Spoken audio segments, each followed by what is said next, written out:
J'ai dit tonton Jean-Jacques, c'est un Congolais. Pour moi, les Congolais sont honnêtes. Il est le seul Congolais malhonnête.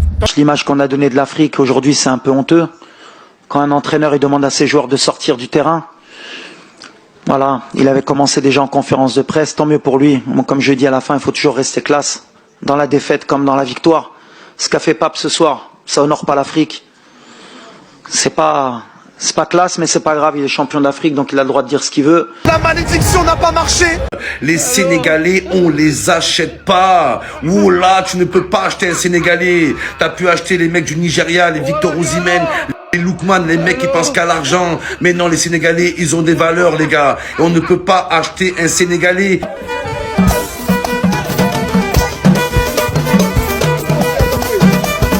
Même la nature, même le destin ont décidé que cette coupe devait rentrer à Dakar.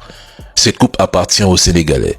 Et vous avez fait honneur à toute l'Afrique en la remportant malgré un arbitrage catastrophique.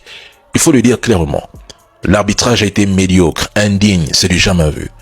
Toute la compétition a été salie par des décisions absurdes, répétées, souvent orientées, une vraie honte. On peut légitimement se demander si ceux qui étaient à la VAR avaient réellement les compétences pour y être, ou si tout était tout simplement politisé.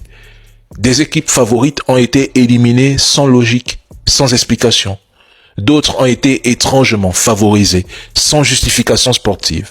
Plusieurs matchs ont été littéralement gâchés par l'arbitrage. Et que dire de cette finale? Des fautes flagrantes sur le Sénégal, silence total.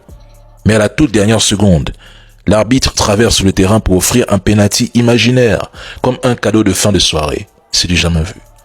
Mais dans ce chaos, un homme a incarné le leadership. C'est Sadio Mané.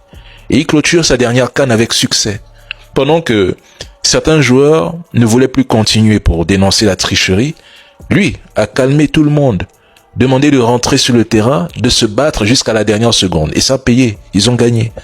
Voilà ce qu'on appelle un vrai leader. Je pensais que ce serait la Côte d'Ivoire, le Nigeria ou le Cameroun qui l'emporterait. Mais au final, la meilleure équipe de cette compétition, sans débat, je dis bien sans débat, c'est le Sénégal. Et les Sénégalais, ça se fait pas ce que vous faites. Vous êtes un pays frère, il n'y a pas à sortir, il n'y a pas à quitter le terrain, il n'y a pas à faire des dingueries. Pourquoi vous frappez les policiers? Il y a un pénalty tous les jours, le Maroc ne triche pas. C'est vous les tricheurs, le Maroc ne triche pas. Arrêtez de jalouser le Maroc. On n'a pas su gagner la bataille du milieu de terrain. Ils ont des joueurs de fou avec Pape Gueye. Félicitations, Pape Gueye et tout. Et franchement, ils méritent vraiment leur victoire. Franchement. Sénégal. Félicitations. Franchement, frérot, c'était une belle organisation.